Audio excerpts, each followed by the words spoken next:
안녕하세요. 배관용접 재능부 카페 매니저 하정우입니다. 카페에서 요즘 RT 용접 중 RT 결함에 대해서 많이 물어보시는 분이 계십니다. 그 중에 용접 결함 PO, 포로시트에 대해서 물어보신 분이 계시는데 그거에 대해서 몇 가지 설명드리겠습니다.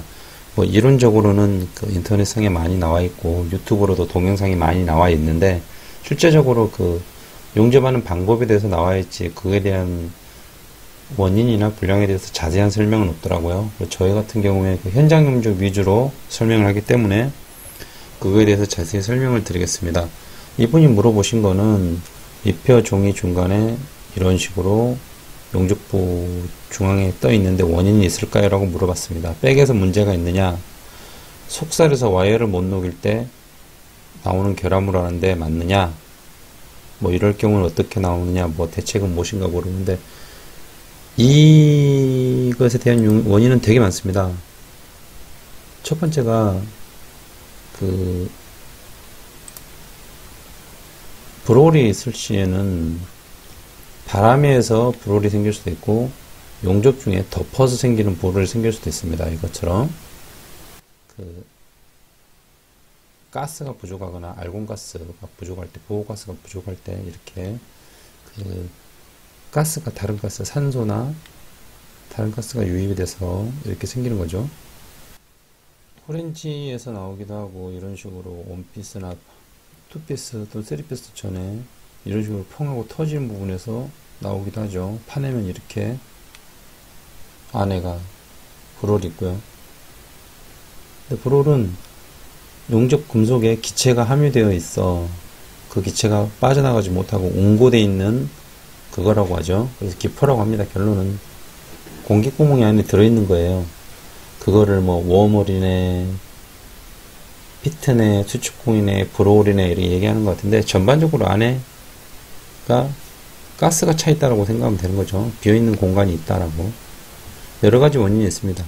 그거는 용접부를 너무 빠르게 그 부분이 응고될 때 또는 페인트나 기름, 녹, 수분 등으로 오염되어 있는데 그 가스가 유입될 때, 또 모재와 텅스텐 간격이 멀 때, 중간에 가스나 에어가 들어갈 때, 또는 전류가 세서 그 전류가 센 물을 불어서 생긴 구멍을 덮어버릴 때, 뭐 이럴 때는 전기가 우리가 물량을 따지다 보면은 전기를 세게 쓸 수밖에 없는데 그럴 때는 스타트 전류를 할 때 초기 전류를 업슬로프를 주셔야 돼요.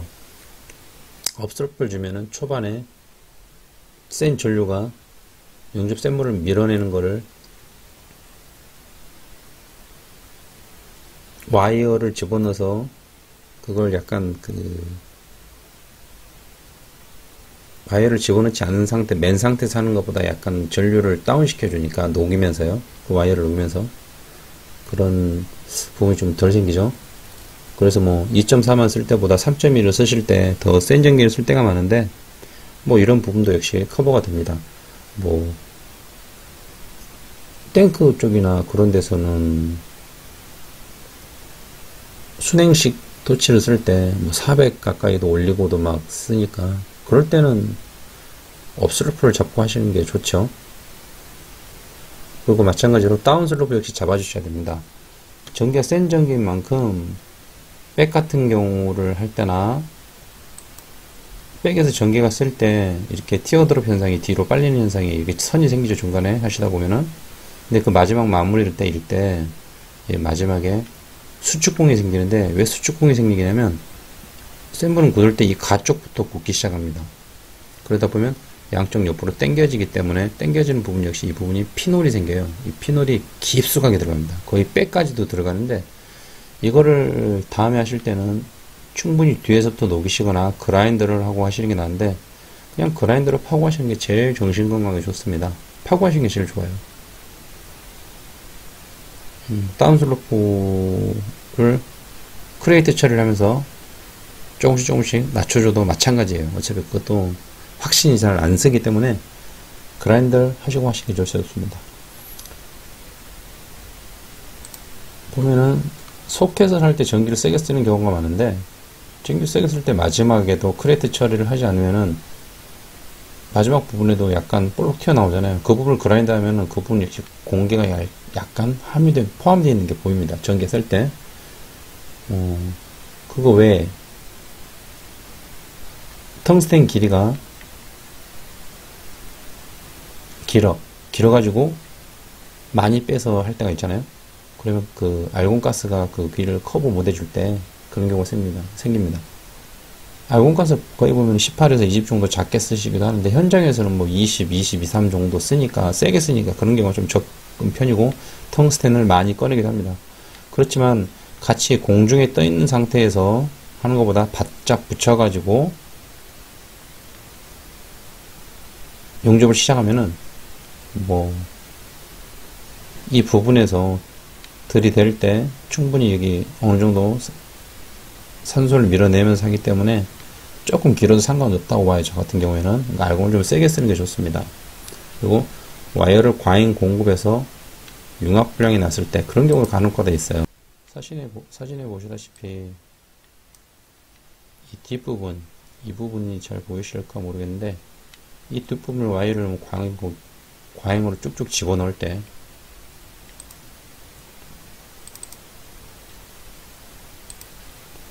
이 뒷부분을 보이시면은 이 끝부분도 살아있고 이 밑부분도 이 밑부분을 센 물에 덮지 못할 때 3.2파이 같은 경우는 이런 경우가 간혹 생기죠. 그래서 꾹꾹 집어넣을 때 문제가 생기게 됩니다. 또 이제 제일 중요한 거는 그 토치 액세서리 불량이나 토치에 연결되어 있는 호스, 알곤 호스가 불량일 때도 있고요. 그 후렉시블 토치를 사용할 때 후렉시블 중간 부분이 망가질 때 불홀이 들어가기도 합니다. 그리고 제일 우리가 용접사들이 잘 모르는 그 용접기 자체 호스에 연결된 호스가 구멍이 나 있거나 할 때 그럴 때는 용접할 때 거의 보이잖아요. 그러면 불홀이 상당히 많이 들어가는 편이죠. 그럴 경우에는 토치 부분의 호스를 구부려서 그런 상태로 토치를 용접을 해줍니다. 이 알곤은 토치를 통해서 나오지 않고 가스 호스 부분에 꽉 차 있게 되죠. 그러면 게이지가 동영상에 보시는 것처럼 안 올라가셔야 됩니다. 누른 상태에서도 토치를 누른 상태에서도 안 올라가야 돼요. 이 볼 자체가 막고 있어도 다른 데 나가는 곳이 없으니까. 하지만 중간에 새는 부분이 있으면은 막고 누르더라도 이 사진처럼 이 동영상처럼 닿지가 않아요. 그래서 이렇게 테스트를 하시는 거예요. 새고 있는 게 보이죠? 어딘가 새고 있는 거예요. 이거는 용접기에서 토치까지의 공간이 어디 새는 곳이 있다라는 거죠. 그 부분을 확인하시면은 아마 불홀이 덜 생길 것이고, 또 필드에서는 무엇보다도 바람막이를 잘 하셔야 돼요. 그 부분을 제일 철저하게 하시는 게 좋고요. 만약에 아크 용접, 전기 용접을 하실 때는 표복의 수분이라든가 그 부분이 제일 중요하고요. 마찬가지로 모재와 용접봉 사이 간격이 멀 때, 이거는 티그든 전기 용접, 아크 용접이든 마찬가지로 불홀이 들어갈 가능성이 되게 큽니다. 엄청 많이 크죠. 그리고 최대한 가까이 해주시는 게 좋아요. 다시 한번 말씀드리자면 포로시티는 용접사들이 바람을 잘 못 막거나 뭔가 기량 미숙기에서 나오는 게 되게 많습니다. 그럼 이걸 잡는 법은 어떻게 잡느냐. 마찬가지로 이렇게 용접을 하다가 안에 불을 있을 때 재수가 좋으면 터지는 경우가 많죠. 이런 경우는 파서 잡으면 되니까 다행인데, 만약에 안 터지는 경우에는 불량이 나오는 거니까 항상 신경 써야 되는 것이고요. 이런 식으로 나온다 라고 하면 보일 때까지 파셔야 돼요. 마찬가지로 이것도 보스 부분인데 보일 때까지 파셔야 됩니다. 보일 때까지 다 파고 난 다음에, 완전 다 파고 난 다음에 이 부분이 안 보이는 이런 식으로 안 보일 때까지 판 다음에 빈토치로 하셔야 돼요. 빈토치로 한번 싹 다시 한번 해줍니다. 그러면 안에 불홀이 남아있는 경우에는 다시 올라와요. 거의 올라옵니다. 그 부분이 뽀글뽀글하거나 약간 뭐가 느낌이 달라요. 확실히 티가 납니다. 그리고 하나 더 리페어 페이퍼를 받았을 때 페이퍼상에 하나만 있다고 거기만 파고 마는데, 브롤 같은 경우에는 그 아래에도 있을 가능성이 되게 큽니다. 이런 식으로 하나만 있다고 얘기하는데 이 안에 이 밑에 또 하나 있는 경우도 있어요. 이런 경우에는 뭐 파이프가 두껍지 않다면은 아예 반대편까지 빼까지 파가지고 용접을 하시는 게 제일 좋습니다. 저 같은 경우에 그런 편이에요. 그리고 RT를 찍을 때 이런 식으로 있단 말이에요. 그러면 이 오버헤드 구간 뭐 이 정도의 브롤이 있다. 이 부분이 있으면 이 부분만 파가지고는 안 돼요. 적어도 이 정도까지는 올라가셔야 됩니다. 가까운 쪽까지는 올라와야 돼요. 그래서 이 부분에서 연결이 끝내야 돼요. 보통 보면은 리페어가 여기 한 장 나오면은 전체 다 찍지는 않습니다. 아랫부분 한 장만 찍죠. 불량 나온 부분. 그럼 이 부분은 넘어가야지, 이 부분만 파가지고 연결할 때 이 부분에서 또 불량이 나는 거예요. 연결하는 부분에서. 이 판 부분의 연결 부분에서 불량이 나니까 여기까지 올라오시면 좋습니다. 그래서 뭐 QC나 뭐 그런 분들에게 리페어가 나면은 리페어 나는 부분만 찍지 않느냐, 뭐 그런 것도 물어보시는 분한테 요령은 요령이죠. 거의 보면 리페어 난 부분만 찍지 전체 다 찍는 경우는 없습니다.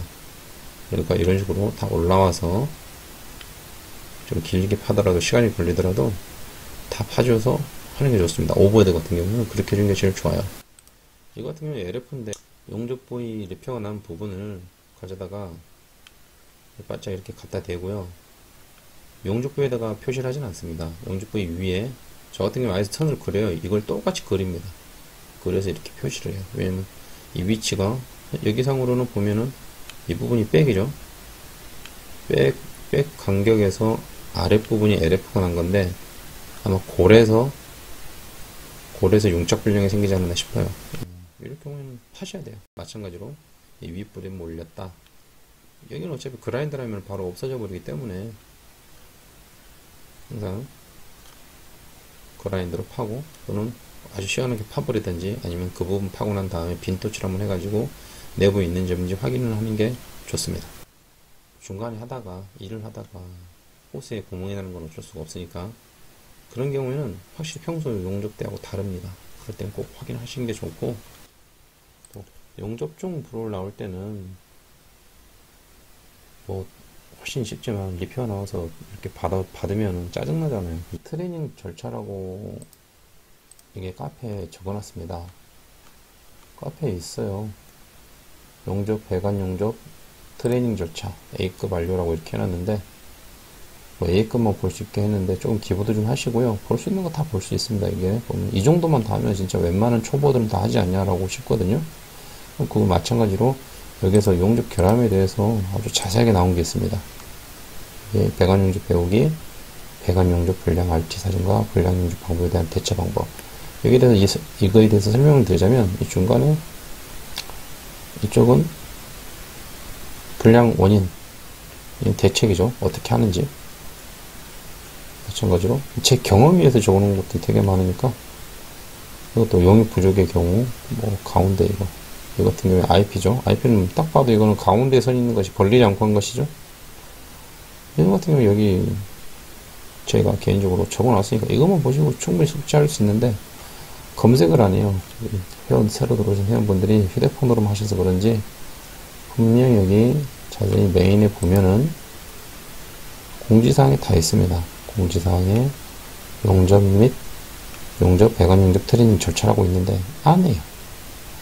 비철 용접에 대해서도 간단하게 볼 수 있는 방법, 이해하는 법, 뭐 RT, 뭐 원인과 용어 정리 다 있어요.